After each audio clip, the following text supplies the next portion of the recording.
And let's make ourselves comfortable in our body.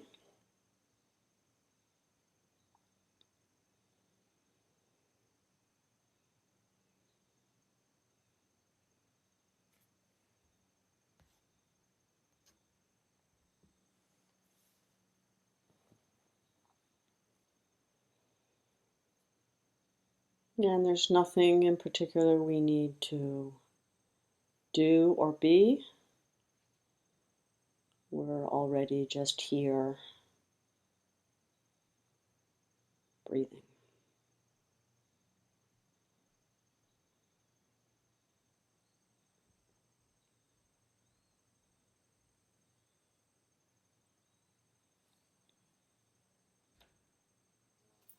And all we really do when we're sitting here to meditate is to be aware. So we can be aware of the weight of the physical mass of our body.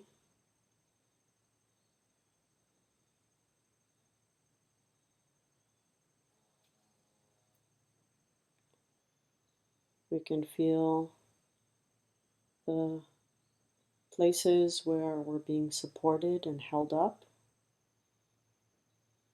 by our seat or cushion, by the floor.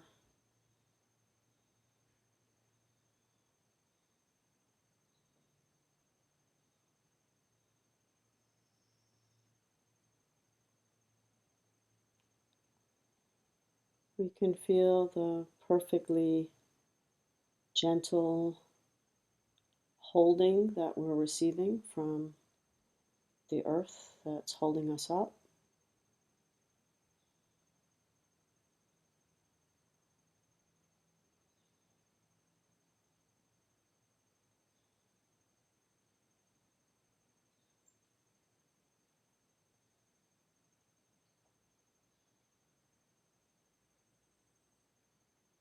We can experience how perfect that balance and harmony is between the weight of our body and the response of the earth below us.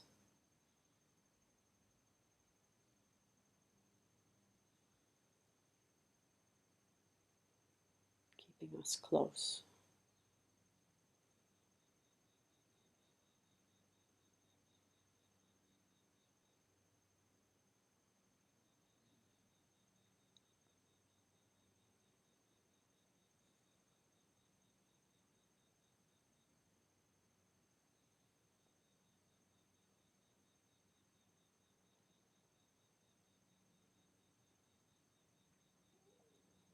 And as we experience that closeness between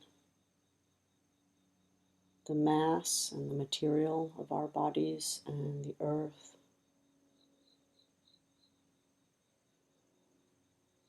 we can tell ourselves that the earth is holding us up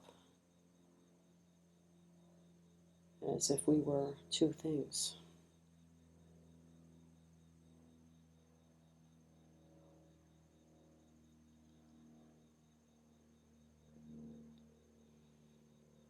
But we can also experience ourselves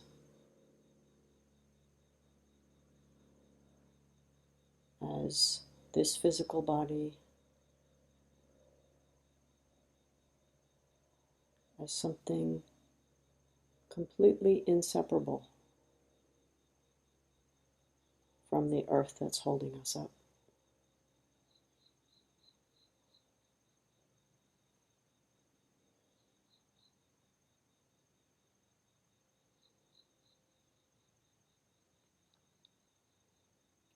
All the minerals that make up this body that we call ourselves exist in the earth,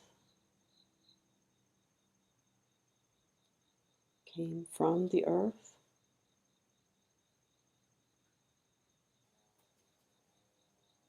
we'll go back to the earth and are cycling through this system that we are part of.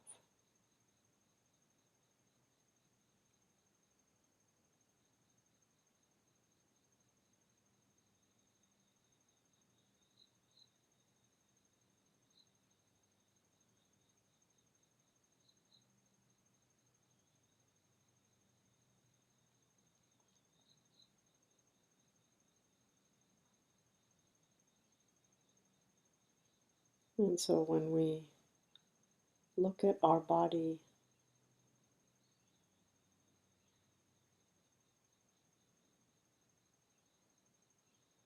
we're actually seeing the whole earth.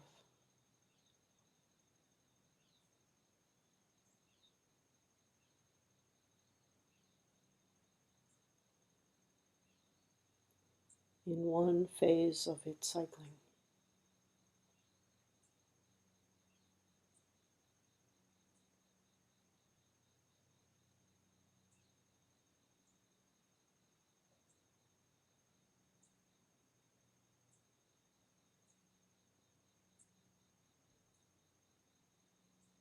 And so just shifting our perspective in this way. Now let's experience the sense of weight, the sense of physical mass, not as something that's being pushed on by the earth, but as something that's part of it.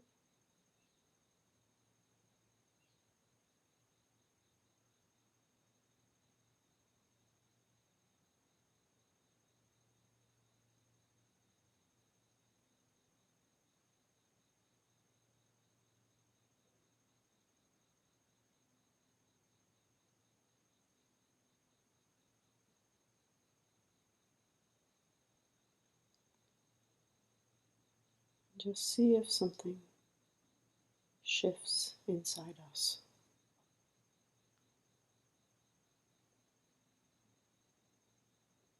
If just for one moment we can recognize this truth,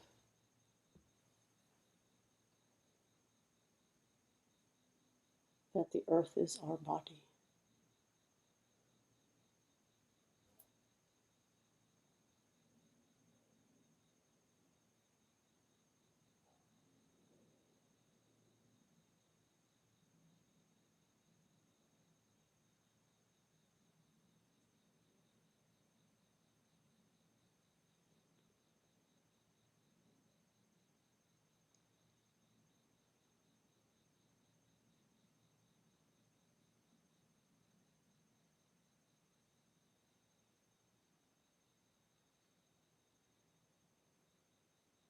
And as we sit here breathing, we can also experience that all of the air is also our body.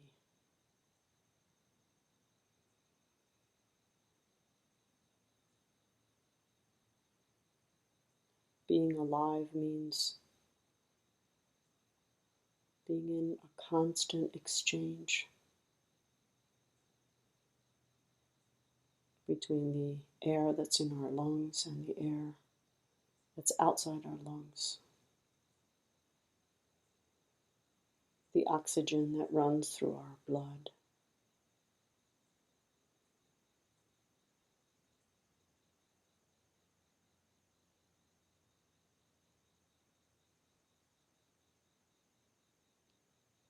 So see as you breathe if you can experience the entire atmosphere of our planet as part of yourself.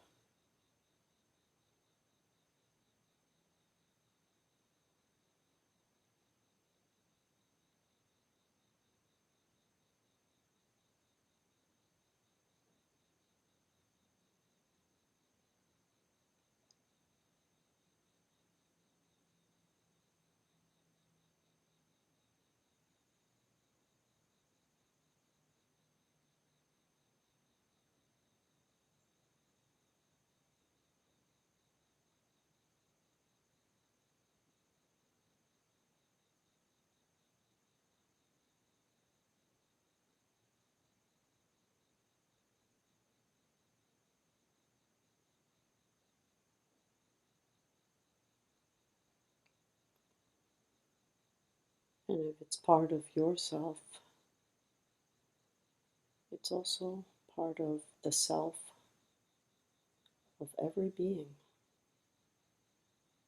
sharing this atmosphere.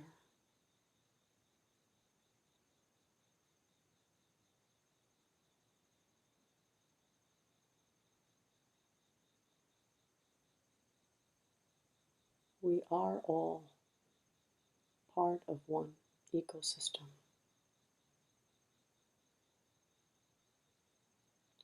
one large self.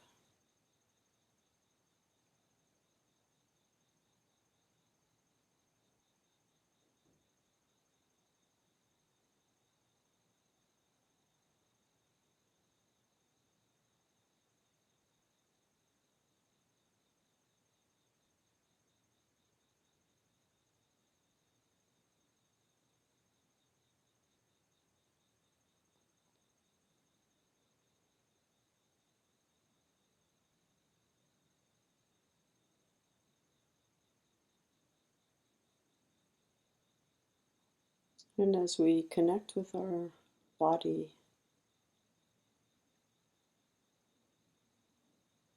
most of the mass that's there is actually water.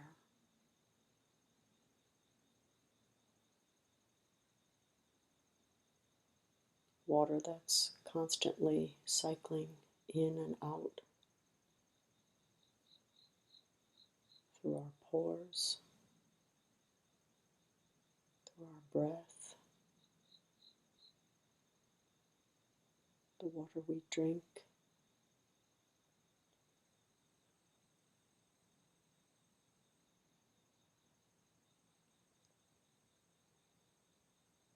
And there is no difference between that water and the dew in the mornings on the tips of the grass, and the rain that falls, and the water that flows through the streams and rivers into the ocean.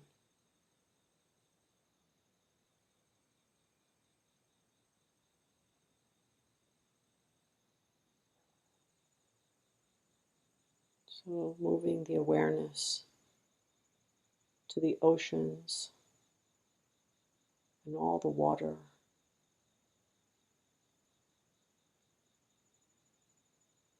See if you can experience that as your larger self.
So now when we connect with our body,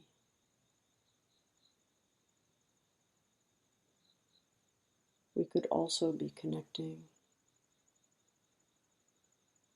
with the forests,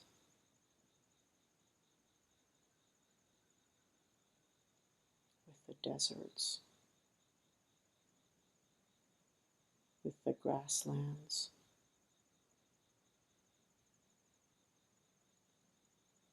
with the wetlands, with all the bodies of water, with the clouds and the wind.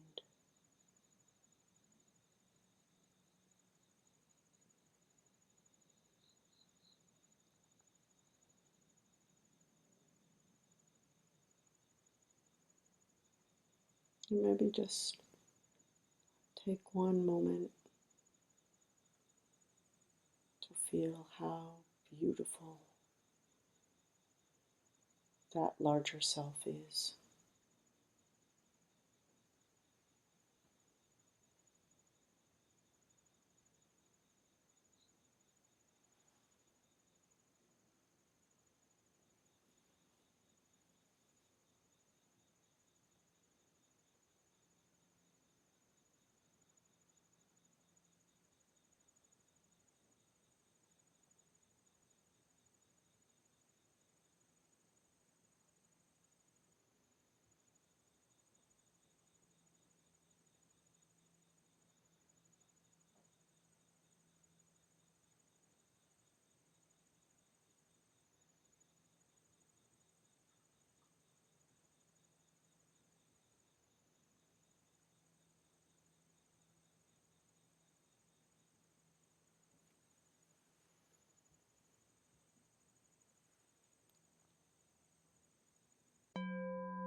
So we kind of talk fairly often about different ways of understanding what we are and what the limits of the self is, right? In Buddhism, Buddhist thought is full of very rich reflections on self and selflessness and interdependence.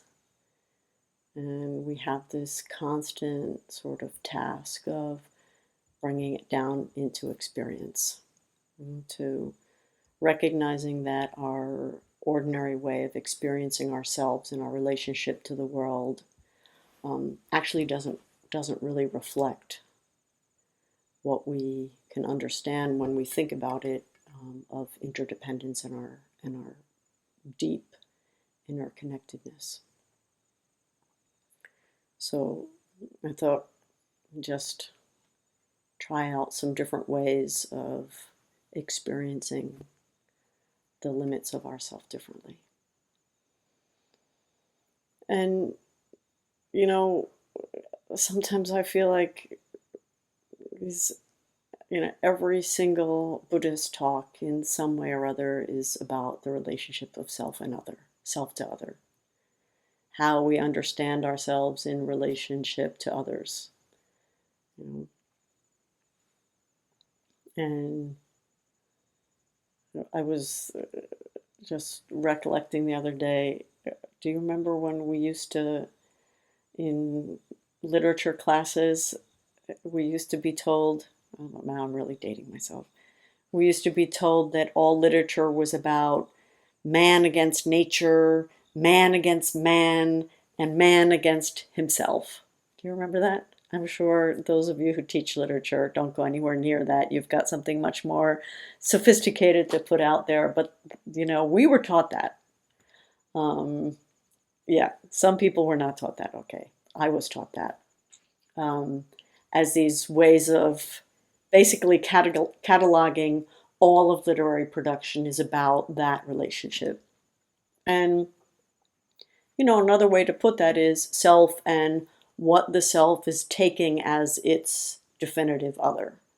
If we see our definitive other as being nature, what is that relationship or struggle or conflict about, and how is it resolved? Versus, man against other men, right? Of course, we all can notice very quickly that the default self is man, right? Is human, and is male, which, like, hopefully we're way beyond that in our understanding, but the echoes, they have a long afterlife. Apart from the man versus whatever part, it is the man versus, it is something against something. And that way of defining ourselves or locating ourselves in opposition to something else starts to get us at how much of our experience and our suffering has to do with the way that we configure this relationship or allow ourselves to be defined by a relationship that in some sense is fundamentally adversarial, in the sense that it's this and not that. Okay? And so maybe just to kind of make it a little bit less abstract, or maybe first I'll make it more abstract and then less abstract. So in Indian or Sanskrit Buddhist theories of language, there's an idea that there there are there is nothing that we're referring to with nouns. Nouns don't refer to any real category. Nouns are categories that are constructed by denying or excluding what is not that noun. Does that sound a little abstract? So it's called the apoha theory of language, just to put it out there. And in that theory of language, we are not figuring out what is a clock. There really isn't an essence of clock that we are defining or working with. And that's why the categories can be so flexible, because they don't refer to anything that's essentially clock. The category of clock is defined by what's not a clock. And the way to notice this in our own, in human acquisition of language, is how it is that we tell children how we teach them nouns, right? We tell them this is a ball. And then they point at something else that's not a ball, and we say, no, that's a something. Or we say, no, that's not a ball, that's a ball. And they go around pointing to enough things that are either ball or not ball, that we've excluded enough things that are not ball that they start to hone in on the idea of what is a ball. But we're not doing that by giving them a clear definition or category that is related to some real set of phenomena in the world, that's a ball, and therefore, think about it, this cup that you're pointing to, is it round and spherical? Can you throw it? Can you play sports with it? No, you can't, it will break. So therefore it's not a ball. It's more about just establishing exclusion, right? And so this is a very kind of interesting way of saying that there are no selves or essences sitting inside things that separate them into their own category. Okay, what we are doing is we are applying categories, and the limits of those categories are not fixed. And so we have all kinds of metaphorical use of language, and words can be extended metaphorically infinitely. So we can talk about, balls as other kinds of things. We can talk about hurricanes, this is a hurricane. Oh, she came in like a hurricane, or their divorce was category 5. So we can start using this. That's actually something that a friend of mine said to me once, so it's kind of stuck with me, about someone else, obviously.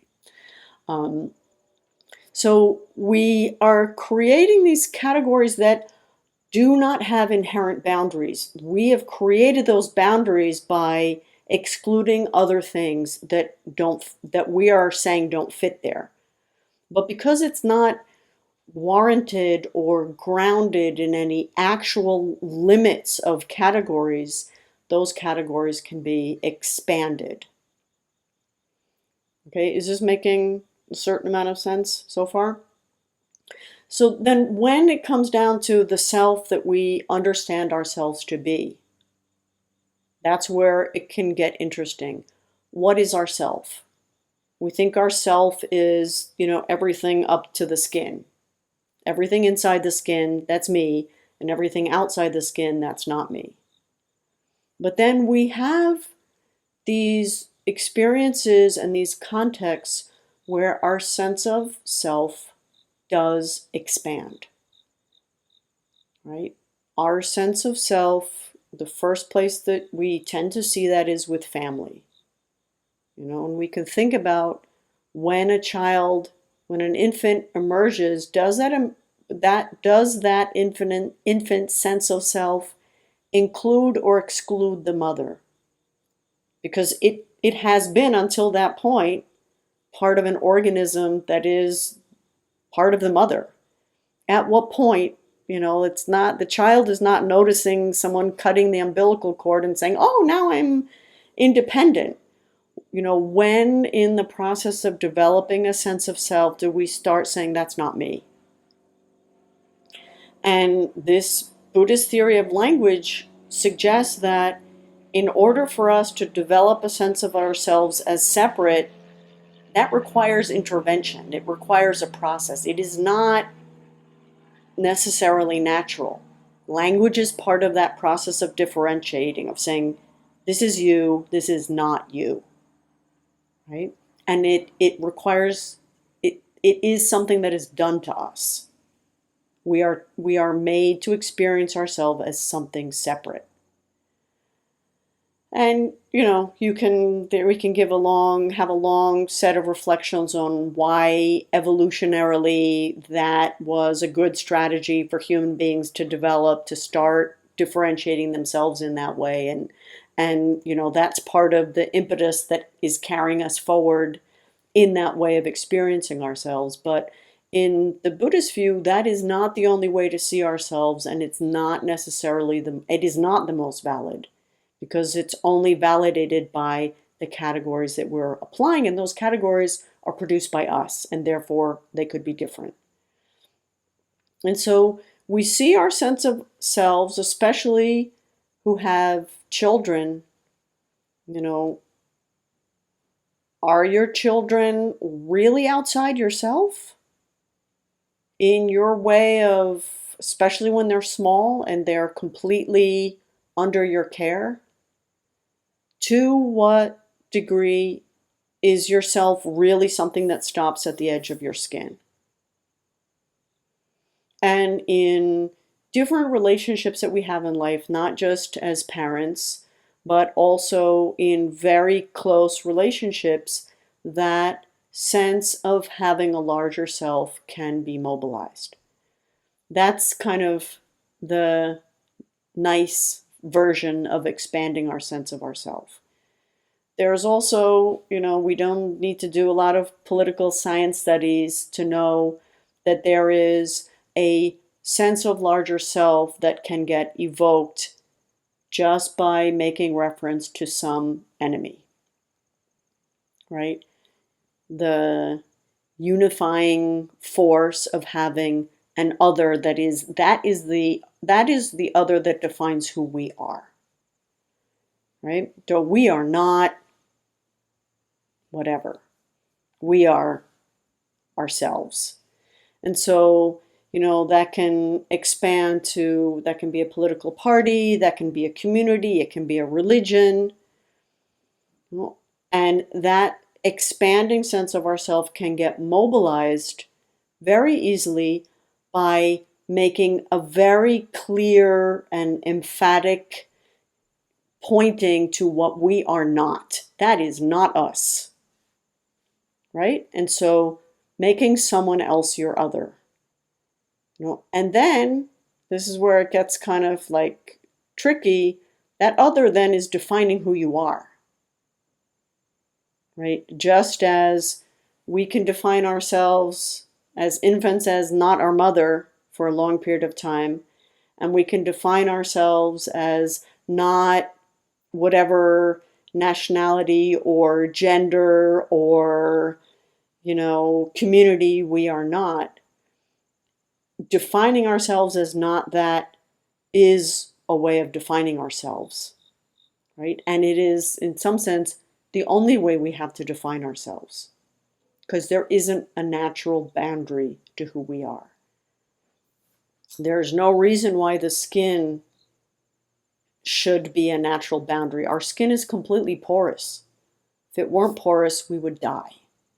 So why are we taking this as a closed border, right? And so the view that Buddhist thought is offering, not only as thought but as experience, is to understand that who we are can be extended, can embrace infinitely what we otherwise think of as other.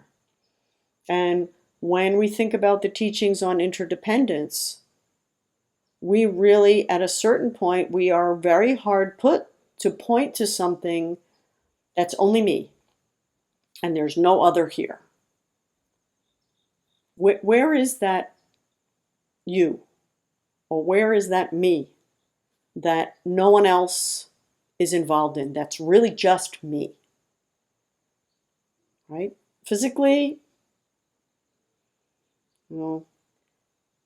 we were that infant, right?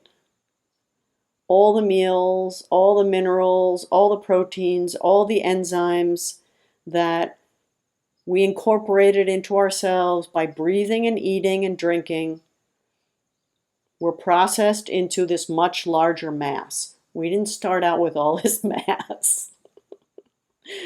We didn't even start out, most of us didn't even start out our adulthood with all of this mass. It just kind of arrived, right? So where was it before? And on what basis do I say it's me now? And that's looking across years. Let's just look through one day. How much water do we have to drink during a day? All the water that we drank during the day was not part of us yesterday. And a lot of the water that is part of us today, without being too, potty language, is not going to be part of us tomorrow. So it literally is recycling. Very literally. We are kept alive by breathing. We are taking in oxygen. We are in this profoundly symbiotic relationship with all the trees and plants. To the point where is the boundary? Where can I draw a line and say, this oxygen, no, the oxygen can't be mine. Maybe the carbon dioxide could be mine because I'm producing it, but I'm producing it out of oxygen, right? So forgive me, I know I'm on thin ice with all these scientists and biologists here, but just correct all the sketchy presentations in your mind. I'm pretty sure it'll work when you have the right science behind it. So we're in this constant interchange, minute by minute, hour by hour, year by year. And then within this body that looks so solid, so much of it is space. Actually, most of it is space. And we can take this body into another space, and where does the space go? Did the space move? When we shift, is that space moving, or is space just the same everywhere? Right? There's a whole, you can have like whole hour-long discourses about the nature of space, compounded and non-compounded space. I'm sure, Mimi, you've heard lots of discourses about that in your studies. So there's a space that's like what we think of as empty space, and then there's space as just being the fact that nothing is occupying this, and therefore something can go there. right? Space as something that's defined by not space. The space inside a cup that's defined by the edges of the cup. And then space, so this is compounded space, and then non-compounded space is space that is the ability for something to occupy that space. So we can only be here because there's empty space. So wherever we are, there's space there. It's not empty space, we're occupying it, but it's space, right? So all this space that there is between the atoms inside, every molecule in our body, all of that space, when we move around, that space that's inside us, we're not taking that space with us. We're just, the solid things are occupying a new space, but we're just moving through space. You can almost feel the wind passing through us as we sit here. Almost, if we thought about it. So there are all these ways for us to really very seriously and validly deconstruct the solidity of the experience of ourselves as just here and not as part of other people. Then, when we think about how we see, nature, and it's really hard to hear or read anything about nature that isn't positing nature as not us, right? Man versus nature. I want to go out into nature as if it's something that exists apart from us, right? So we're doing exactly the same thing with language. We're making distinctions, we're making exclusions that don't have any real validity outside of language. But, language is really helpful. It allows us to communicate. It's useful. But it's also placing boundaries where there is no real boundary. It's just convenient for us to make a distinction for the purposes of that conversation. And so when we start thinking in these terms, it really, the piece of interdependence that is so useful analytically to look at how we're forming a condition for each other and how the economic situation in one place affects the economic situation in another, and the dynamics, the personal dynamics in one place then have an impact on others. And in earth sciences, without interdependence, I think probably, at this point it would be hard to say much.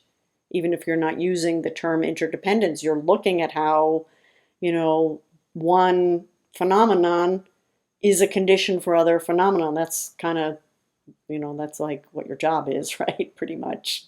What forms a condition for what and what kind of condition it forms. So that optic that we can take on how things are interconnected and serving as conditions for each other is very powerful as an analytical tool, and yet we still haven't really figured out how we can experience ourselves in that way. How can we experience ourselves as a condition for everything else around us? We can experience, other people as useful to us, right? We can maybe identify that the presence of certain people around us are a condition for something good or for something not so good. In the work environment or in the classroom, that the presence or absence of certain people are going to change the dynamics for everyone. But how do we experience ourselves as a condition? How do we experience ourselves as part of, a larger organism, or experience ourselves as part of an ecosystem that might just be the micro system that's in your immediate surroundings. But how can we stop seeing ourselves as an entity that's separate and isolated and start really experiencing ourselves as completely part, but not part like a pie that like you divide it up and there's a part that you can take it out, but completely inseparably integrated into something larger than ourselves. And even language keeps tripping us up because it's larger than ourselves, which again asserts that ourself is this smaller thing and the larger thing is not ourself, right? So how can we find moments where we're really contacting what our analysis can tell us is true, which is that we're inseparable from our context. We are context. We are context. You know? We are context, not just when we're talking and impacting others, just by being who we are and where we are context. And therefore, we're part of context, but not part of context like the piece of pie that you take out and context is still there. So how can we start to experience ourselves that way? And this is like not a rhetorical question. And it's not a question that like, okay, I've got the answer, and now that I made you ask the question, I'm going to tell you the answer. I think this is our collective project to think about and to start really visioning ourselves together as being context for each other. And every time we come together as a community and meditate together and practice together and greet each other and reach out to each other and know that the fact that someone else arrived at this session means that the session is happening. And when various of us come together, there's a session. There is no session with just one person coming or even just two people coming. It's, this meeting that we commit to and that we create together is a context that's having an impact on all of us. It will have ripples. It will have consequences, and those consequences, we cannot say those consequences are separate from what we're doing. Right? It's part of what we're doing. In fact, we're doing this because we want it to have consequences, real consequences in our lives and in our hearts. We're coming together to transform ourselves and the world. And so the fact that we are here already is participating in part of that. It is a way for us to start recognizing that we are context. Okay, and what kind of context do we want to be? What kind of condition do we each want to be within all the contexts that we are and that we create and that we move through?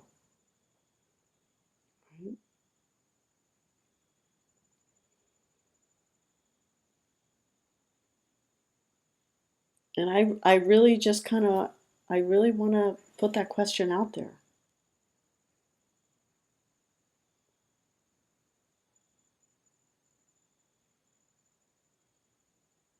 In what sense are we already doing it?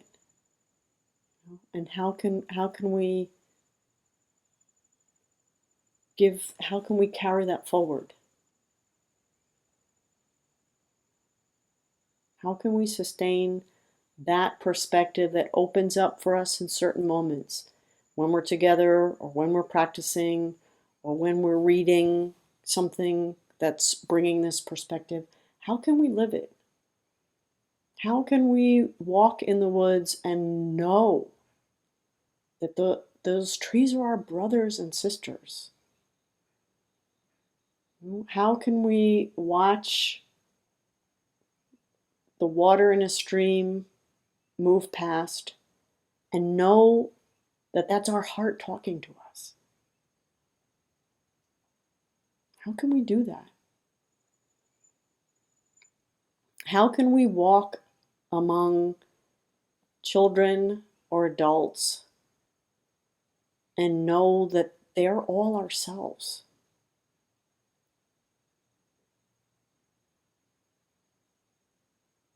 Because I think that's what we're being invited to do by these teachings.